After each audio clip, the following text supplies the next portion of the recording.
Today it will be necessary to come to terms with a number of things that actually can be understood only if one is able to overcome certain prejudices that have long been cultivated and zealously inculcated right up to the present day. Much of what shall be said here today, and further substantiated tomorrow, must be comprehended through raising oneself up to an inner viewing of the spirit. You must consider that when the results of a scientific investigation of the spirit are met with a demand for proof such as is recognized by contemporary science or jurisprudence, or even contemporary social science, which is so useless in the face of life itself, one does not get very far at all. For the true spiritual scientist must already bear this method of demonstration within himself. He must have schooled himself in the rigorous methods of contemporary science, even of the mathematical sciences. He must know what mode of demonstration is demanded in these circles, and he must suffuse the processes of his whole inner life with this method. Therein he builds the foundation for a higher mode of cognition. For this reason, it is usually the case that when the demands of normal consciousness are placed before the spiritual scientist, he is thoroughly at home in the field from which the question stems. He has long since anticipated the objections that can be raised. One could even go so far as to say that he is only a spiritual scientist in the true sense of the word, in the sense in which we characterized spiritual science yesterday, to the extent that he has subjected himself to the rigorous discipline of the modern scientific method and knows at least the tenor of modern scientific thought quite well. I must make this one preliminary remark and add one other. If one cannot transcend the manner of demonstration that experimentation has made scientific habit, one shall never attain knowledge that can benefit society. For in a scientific experiment one proceeds, even if one cherishes the illusion that it is otherwise, in such a way that one moves in a certain direction and allows phenomena to confirm what lives within the ideas one has formulated as a natural law, or perhaps mathematically. Now, when one is required to translate one's knowledge into social judgments, in other words, if the ideas that one has formulated as the natural laws of contemporary anthropology or biology or Darwinism, no matter how progressive this Darwinism might be, are to have validity, if one wants to translate them into a social science that can become truly practical, this knowledge obtained through experimentation is totally inadequate. It is totally inadequate because one cannot simply sit in a laboratory and wait to see what one's ideas call forth when they are applied to society. Thereby thousands upon thousands of people could easily die or starve or be made to suffer in some other way. A great part of the misery in our society has been called forth in just this way. Because they have originated in pure experimentation, our ideas have gradually become too narrow and impoverished to subsist in reality, which they must be able to do if thought is ever to enrich the sphere of practical life. I have already indicated the stance the spiritual scientist must take regarding the two boundaries that arise within cognition, the boundaries at the poles of matter and consciousness, if he is to attain knowledge that can reflect light back into nature, and at the same time forward into the social future. I have shown that at the boundary of the material world one must not allow one's thinking to roll on with its own inertia in order to construct mechanistic, atomistic, or molecular world conceptions tending toward the metaphysical, but call a halt at the boundary and develop instead something that normally is not yet present as a faculty of cognition. One must develop inspiration. On the other hand, I have shown you that if one wishes to come to an understanding of consciousness, one must not attempt, as Anglo-American associative psychology does, to penetrate into consciousness with ideas and concepts called forth by the natural world. It must be entirely clear in one's mind that consciousness is constituted such that these ideas culled from the external world can gain no access. We must abandon such ideas and seek rather to enter the realm of imaginative cognition. In order to achieve self-knowledge, we must permeate the concepts and ideas with content so that they become images. Until the view of man, which was born in the West, and now has all of civilization in its grasp, is transformed into imaginative cognition, we shall never progress in coming to terms with this second boundary presenting itself to normal human cognition. At the same time, however, one can say that humanity has evolved from certain stages, now become historical, to the point that requires that it progress to inspiration on the one hand and imagination on the other. Whoever is able to perceive what humanity is undergoing at the present, what is just beginning to reveal its first symptoms, knows that forces are rising out of the depths of human evolution that tend toward the proper introduction of imagination and inspiration into human evolution. Inspiration cannot be attained except by exercising a certain faculty of mental representation in the way that I described in my book, Knowledge of the Higher Worlds and Its Attainment, and shall describe at least in outline in the coming lectures. When one has progressed far enough in a kind of inner self-cultivation, a schooling of the self in a certain form of mental representation, when one schools oneself to live within the realm of representations, ideas, and concepts that live within the mind, then one learns what it means to live in inspiration. For when one exercises consciously the faculty that otherwise mathematizes within us during the first 7 years up to the change of teeth, in normal life and in conventional science this occurs unconsciously, when one enters into this living mathematics, into this living mechanics, it is as though one were to fall asleep, entering not into unconsciousness or nebulous dreams, but into a new form of consciousness that I shall begin to describe to you today. One takes up into full consciousness what otherwise works within us, what otherwise worked within as the sense of balance, the sense of movement, and the sense of life. It is as though one were to wrest from oneself what otherwise lives within as sensations of balance, movement, and life, so that one lives within them with the extended mathematical representations. Tomorrow I shall speak about this at greater length. One passes over into another consciousness, within which one experiences something like a toneless weaving in a cosmic music. I cannot describe it otherwise.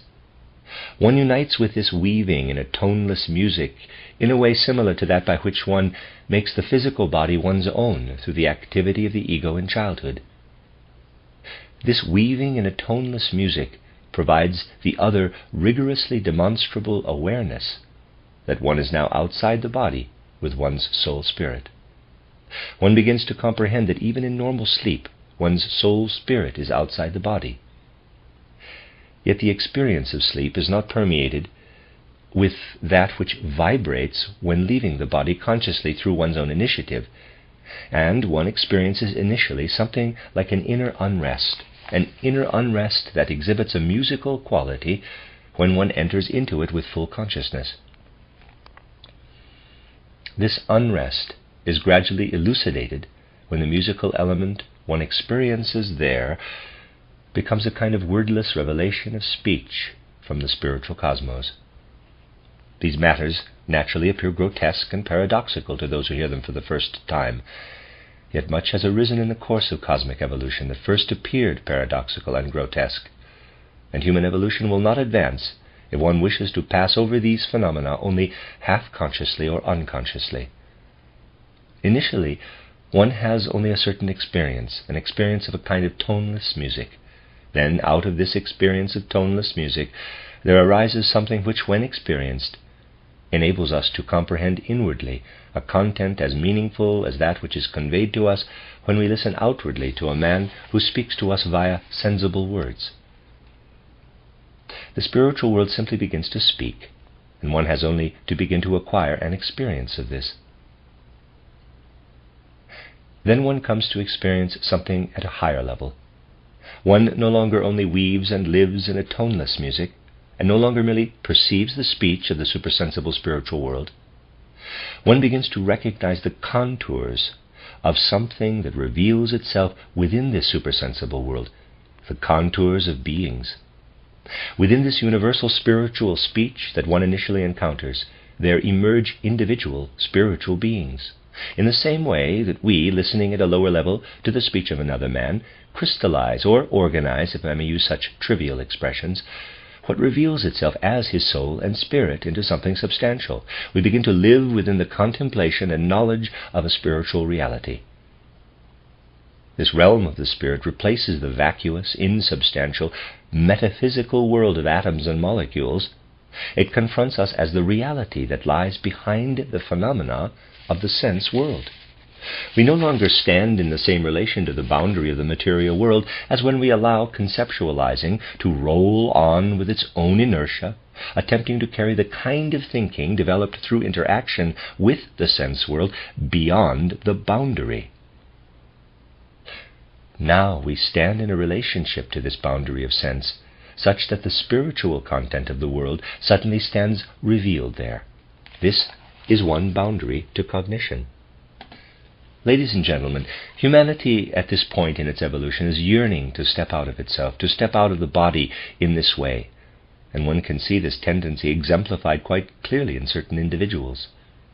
Human beings seek to withdraw from their bodies that which the spiritual scientist withdraws with full consciousness. The spiritual scientist withdraws this in a way analogous to the way in which he applies inwardly obtained concepts in a systematic, organized fashion to the natural world. As some of you will know, for some time now a great deal of attention has been paid to a remarkable illness. Psychologists and psychiatrists term this, quote, pathological questioning or doubt, unquote. It would perhaps better be termed, quote, pathological skepticism, unquote. One now encounters innumerable instances of this illness in the most remarkable forms, and it is already necessary that the study of this disease in particular be promoted within the cultural context of our time. This illness manifests itself, you can learn a great deal about it from the psychiatric literature, in these people from a certain age onward, usually from puberty, or the period immediately preceding puberty, no longer being able to relate properly to the external world. When confronted with their experiences in the external world, these people are overcome by an infinite number of questions. There are certain individuals who, though they remain otherwise fully rational, can pursue their duties to a great extent and are fully cognizant of their condition, must begin to pose the most extraordinary questions if they are but slightly withdrawn from what normally binds them to the external world. These questions simply intrude into their life and cannot be brushed aside. They intrude themselves especially strongly in individuals with healthy or even conspicuously healthy organizations, in individuals who have an open mind and a certain understanding for the manner in which modern scientific thinking proceeds. They experience modern science in this way, so that they cannot understand at all how such questions arise unconsciously thereby. Such phenomena are evident especially in women, who have less robust natures than men, and who also tend to acquire their knowledge of natural science, if they undertake to do so, not so much through the highly disciplined scientific literature, but rather through works intended for laymen and dilettanti. For if at this time, immediately before puberty, or just when puberty is on the wane, there should occur an intense preoccupation with modern scientific thought, in the way I have just described, among such people a high incidence of this disease can be observed. It manifests itself in these people having then to ask, wherever does the sun come from? And no matter how clever the answers one gives them, one question always calls forth another. Where does the human heart come from? Why does it beat? Did I not forget 2 or 3 sins at confession? What happened when I took communion? Did a few crumbs of the host perhaps fall to the ground?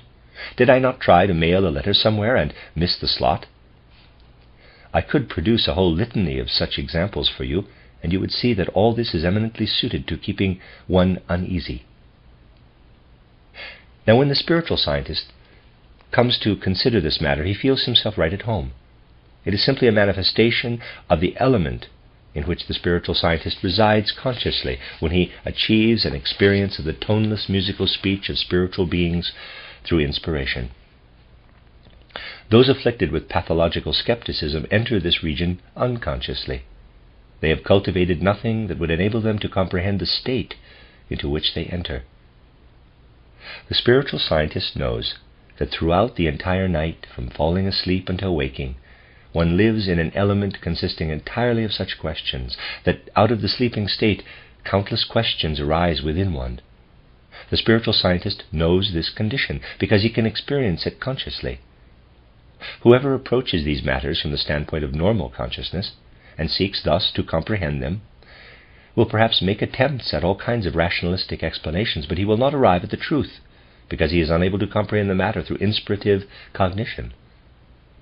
Such a one sees that there are, for example, people who go to the theatre in the evening, and on leaving the theatre are helpless to resist the countless questions that overcome them.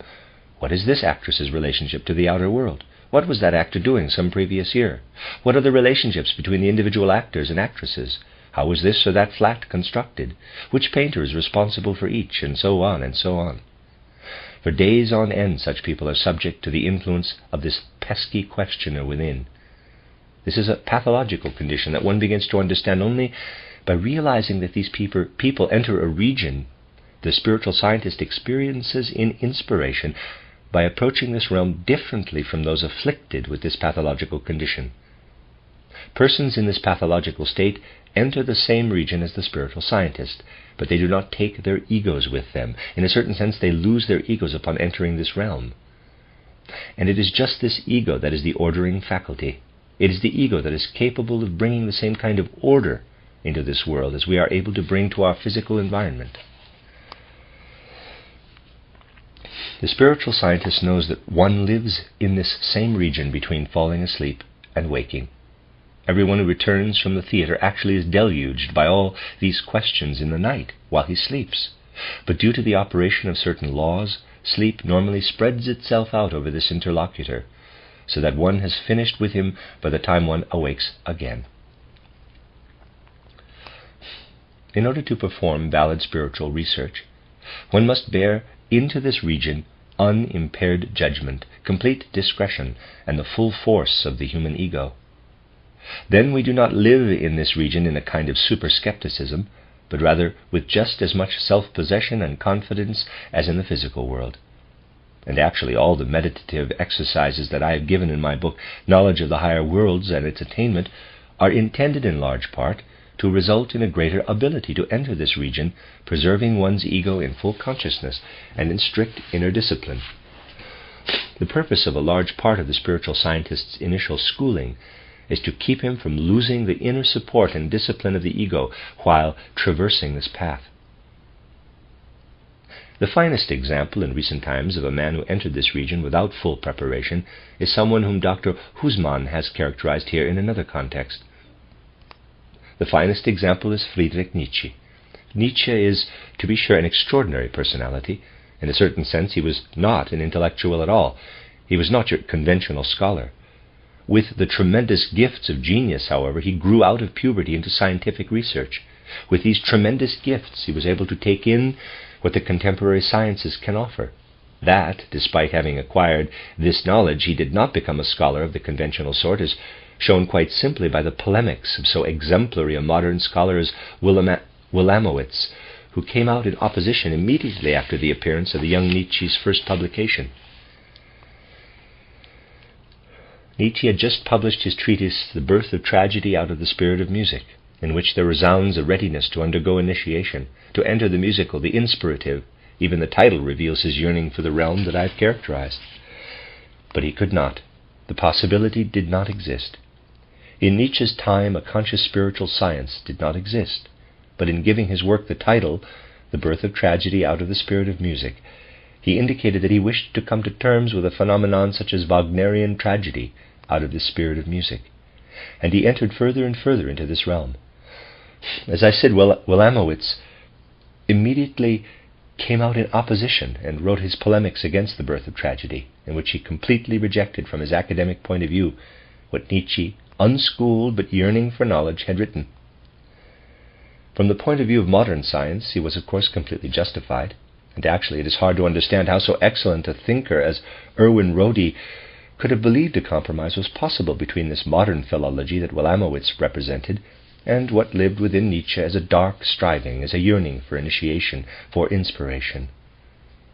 What Nietzsche had acquired in this manner, had inwardly appropriated, grew out into the other fields of contemporary sciences. It grew into positivism, namely that of the Frenchman Comte and the German Dühring. While cataloguing Nietzsche's library in the 1890s, I saw with my own eyes all the marks Nietzsche had so conscientiously made in the margins of Dühring's works from which he acquired his knowledge of positivism. I held all these books in my own hand. I could enter sympathetically right into the manner in which Nietzsche took positivism up into himself. I could well imagine how he then reverted to an extracorporeal existence, where he experienced this positivism again without having penetrated into this region sufficiently with his ego. As a result, he produced works such as Human, All Too Human, exhibiting a constant oscillation between an inability to move within the world of inspiration and a desire to remain there nonetheless. One notices this in the aphoristic progression of Nietzsche's style in these works.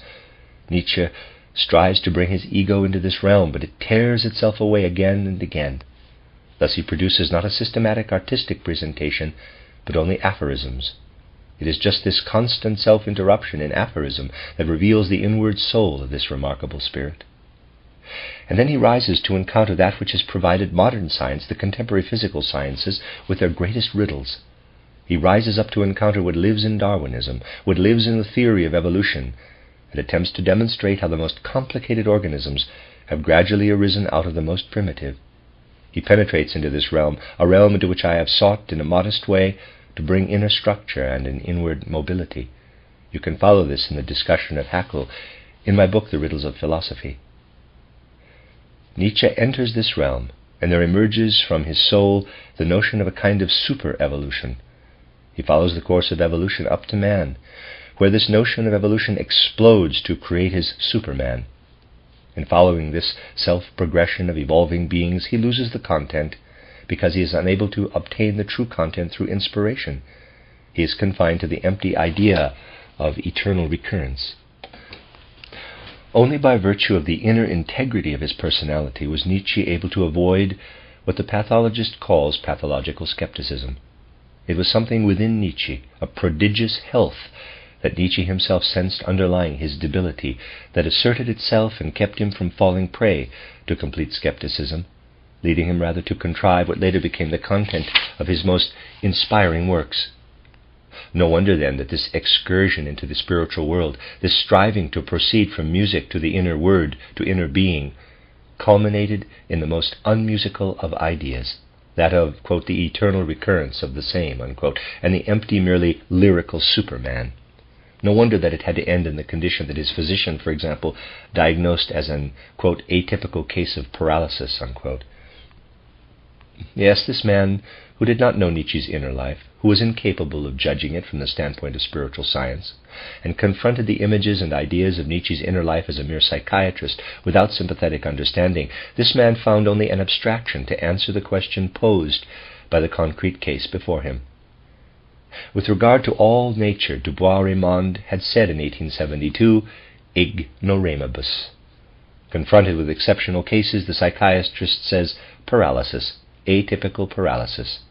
Confronted with concrete cases that reveal the essence of present human evolution, the psychiatrist can say only ignorabimus or ignoramus. This is but a translation of what is clothed in the words, quote, atypical case of paralysis, end quote. This eventually destroyed Nietzsche's body. It produced the condition that makes Nietzsche such a revealing phenomenon within our contemporary cultural life. This is the other form of the debility appearing in certain highly cultivated individuals, which psychiatrists term pathological doubt or hyper-skepticism. And the phenomenon of Nietzsche, here I must be allowed a personal remark, stood before my eyes the moment that, trembling, I entered his room in Naumburg a few years after his illness. He lay upon the sofa after dinner, staring into space. He recognized nobody around him and stared at one like a complete idiot, but the light of his former genius still gleamed within his eyes. If one looked at Nietzsche knowing all one could about his worldview, about the ideas and images that lived within his soul, if, unlike the mere psychiatrist, one stood before Nietzsche, this ruin of a man, this physical wreck, with this image in one's soul, then one knew. This man strove to view the world revealed by inspiration. Nothing of this world came forth to him. and the part of him that desired to achieve inspiration finally extinguished itself. For years the physical organism was filled by a soul spirit devoid of content. From such a sight one can learn the whole tragedy of our modern culture, its striving for the spiritual world, its inclination toward that which can proceed from inspiration. For me, and I do not hesitate in the slightest to introduce a personal remark here, this was one of those moments that can be interpreted in a Goethean manner. Goethe says that nature conceals no secret that she is not willing to reveal in one place or another. No, the entire world contains not a single secret that is not revealed in one place or another. The present stage of human evolution conceals the secret that humanity is giving birth to a striving, an inclination, an impulse that rumbles within the social upheavals our civilization is undergoing, an impulse that seeks to view the spiritual world of inspiration. And Nietzsche was the one point where nature revealed its open secret, where the striving that exists within humanity as a whole could reveal itself. We must seek this if all those striving for education, seeking within modern science, and this shall be the entire civilized world, for education must become universal, if humanity as a whole is not to lose its ego and civilization fall into barbarism. That is one great cultural anxiety, one great threat to civilization, which must be faced by anyone who follows the contemporary progress of human evolution and seeks to develop a thinking that can grasp the realities of social life. Similar phenomena assert themselves on the other side as well, on the side of consciousness. And we shall have to study these phenomena on the side of consciousness, at least in outline as well. We shall see how these other phenomena arise out of the chaos of contemporary life, phenomena that appear pathologically and have been described by Westphal, Falleret, and others. It is no accident that these have been described only just in the most recent decades. On the other side, that of the boundary of consciousness, we encounter the phenomena of claustrophobia, astrophobia, and agoraphobia, just as we encounter pathological skepticism on the side of matter. And in the same way, we shall discuss this further, in which pathological skepticism must be cured culturally, historically, through the cultivation of inspiration, one of the great tasks of contemporary social ethics, we are threatened with the emergence of the phenomena that I shall describe tomorrow, claustrophobia, astrophobia, and agoraphobia.